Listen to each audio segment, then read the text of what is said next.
If you care, I'm going to show you how I built this multi-tiered aquarium in my greenhouse. On the bottom, there's like a 15-gallon aquatic area. There's a crab habitat in the middle that, believe it or not, is a fully artificial floating raft that I made out of spray foam. And then growing on top will be this mangrove forest. These should gradually tangle in the air and create a sky tier where the crabs can climb around. And the river on top is just the filter output. I have a canister filter down here.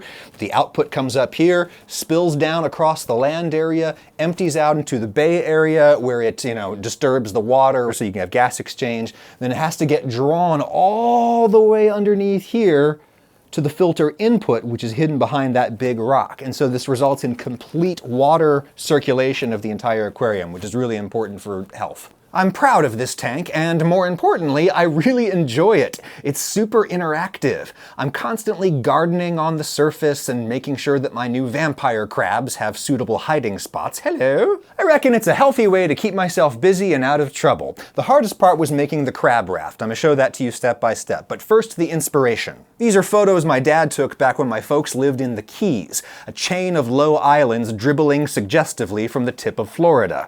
Much of the land area of the Keys is created by mangrove forests. Believe it or not, mangroves are actually freshwater plants, which is why you presently see them growing in a freshwater aquarium. They just grow really slowly, and so they kind of got pushed out to the margins of the island by all of the better tropical plants. In response, different species of mangroves evolved different strategies for dealing with salt water, like red mangroves here channel some salt to sacrificial leaves that die and drop off.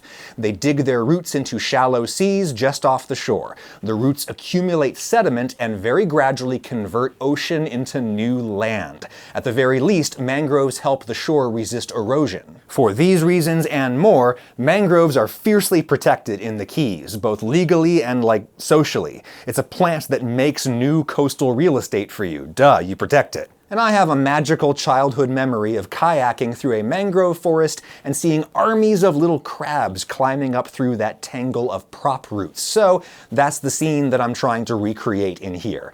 Vampire crabs are from Indonesia, not the Keys, but they do like to climb. And mangroves like to climb out of the water, which makes them great for aquaria. Live plants help you suck up all that deadly nitrogenous fish poop out of your water.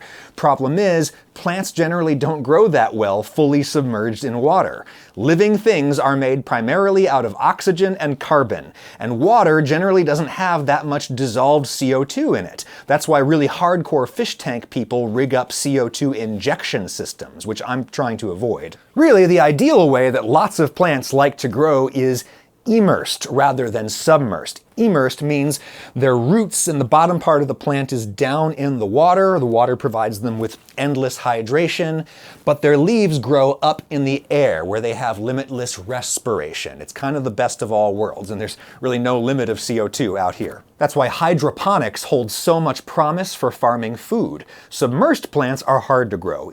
Immersed plants blow the roof off the place if you don't prune them back ruthlessly. And with this sexy new generation of rimless tanks on the market, you can now create an aquarium that grows up out of the water significantly, and these plants on top are probably going to be much better at nutrient transport, getting poop up out of the water. Like we talked about the other day, this is why rice fish and rice plants developed such a happy, mutualistic relationship in places like Japan, where this breed came from.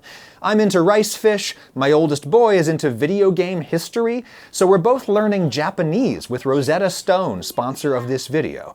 He's a lot deeper into the lessons than I am, but we're both taking to it pretty easily because of the natural way that Rosetta Stone teaches, through hearing and talking. Tamago. Tamago, that's egg. Sakana.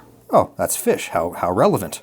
Even when you're an old dog like me, it's amazing how many new tricks you can still learn if they're taught to you in the way that your brain is designed to learn, and that's what Rosetta Stone does. If you need a last-minute gift, you can give a Rosetta Stone language to someone, or give them all the languages, 25 of the world's major languages. You can buy a lifetime subscription to all of those for 60% off, now through December 25th. That's lifetime access to all of the languages and the phrase books and the courses for just $149, now through Christmas. Just hit my link in the description to let them know Ragusia sent you. Thank you, Rosetta Stone. Anyway, plants generally grow better with just their bottoms in the water, not their whole selves. That's why I've been over here building this driftwood fountain that's going to empty into my cube. I'm restarting the cube.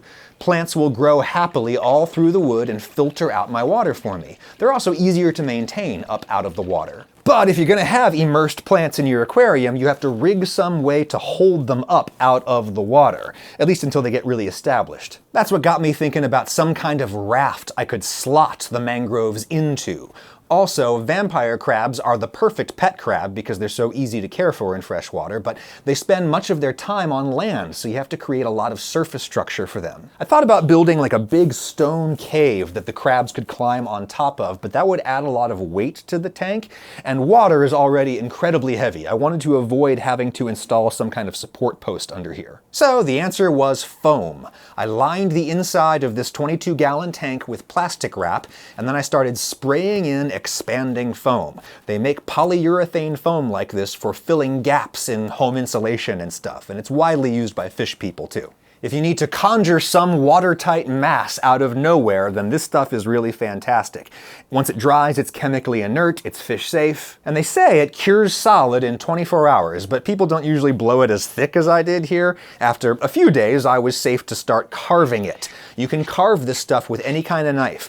I used my turkey knife to shave the piece as thin as possible to make efficient use of space in the tank.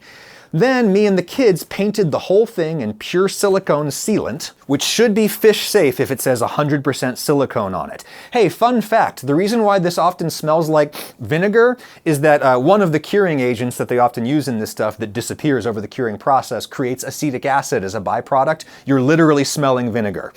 So we slathered that on to keep the cut surfaces watertight. Then we crusted the surface with sand, limestone sand, and rocks that I pulled from a little river in Ohio when I went out dip netting with Nick Tobler, Cow Turtle, the eel pit guy from TikTok and YouTube. I love using natural aquarium substrates. They come preloaded with beneficial microorganisms. Plus, because it's limestone, it's gonna raise the pH of the water, which is what vampire crabs need, like 7.5. And like all crustaceans, they need calcium to harden their shells. All this limestone from Ohio should leach out calcium for them. I drilled holes through for the mangroves, wide enough to accommodate many years of growth, I hope. Get the inside of those coated with glue and sand, and then the bottom, and I swear it's an accident that it looks like the state of Tennessee where I live, but that's just a fun bonus. The rest of the sand went into the tank where I set up the filter. I could make that look nice, but I'm just gonna cover it up with plants. Fill her up, place the hardscape. I love these limestone river cobbles me and Nick found, triangular so they fit together like pavers. In goes the raft, perfect fit. The river flows just right. Time for the fun part, which is to position plants around here. Their roots will just tangle down into the water. This Monte Carlo I'm putting in this little pool is an aquarium plant. It does not need dirt, it just sucks what it needs out of the water, but is notoriously hard to grow without CO2 injection.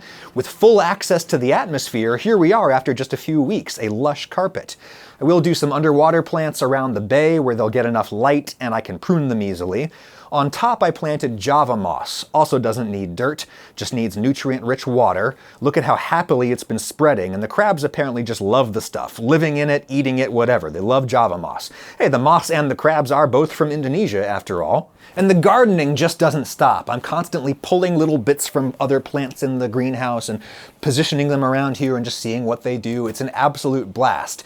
You know, when people tend to get into fish tanks really, really big, the way that I have lately, and it kind of eats their life, one of the reasons it eats their life is that they just keep building more fish tanks, like tank after tank after tank, because what they really enjoy is building fish tanks, not having fish tanks. I'm trying to short circuit that problem in myself in making fish tanks that are super interactive, that I constantly get to rebuild, and so they're entertaining to me in the long run. The crabs just got here from the breeder this week, so I'm still learning what kind of shelters and cover they like. I'll have to see how they climb in and out of the water to molt. I may need to build a crab ladder for them, lest they get stuck in the water and drown, but I'm hoping those roots will provide enough ladder. Plant root systems are awesome, and we so rarely get to see them. I'm really excited to watch these mangrove root systems grow underneath here, especially over in the cave area. As the rear glass covers over with living films, and as it fills up with roots, this area is going to get deeper and darker and be a great place for fish to hide and lay eggs and such. Yes, much of my water's surface is covered, and that limits gas exchange with the atmosphere, which is why I stocked this with fish that do not need a lot of dissolved oxygen. I've got the Japanese rice fish and some weather loaches, which are semi-amphibious and can breathe a little air. I'm curious if I'll ever see them wriggle onto the surface, as they're known to do in the wild. The loaches grow fast, so I might have to transfer them to the pond at some point. They're happy in cold water. The mangroves grow really, really slowly, so I'm thinking in about 20 years, I will have a nice tangled canopy above here. I figure now is the time to set such projects in motion. They're losing their leaves in the transition to freshwater, but there's also visible growth happening, so who knows, maybe there'll be a follow-up video in 20 years. Smash that subscribe button. Who knows where you'll be by then? You're gonna want that reminder. Oh, and yes, the crabs are totally gonna escape. My attitude is if they want to wander around the greenhouse, I think that's actually kind of awesome. If they want to leave the greenhouse, good luck to them. Not exactly a big invasive species concern, if you know what I mean.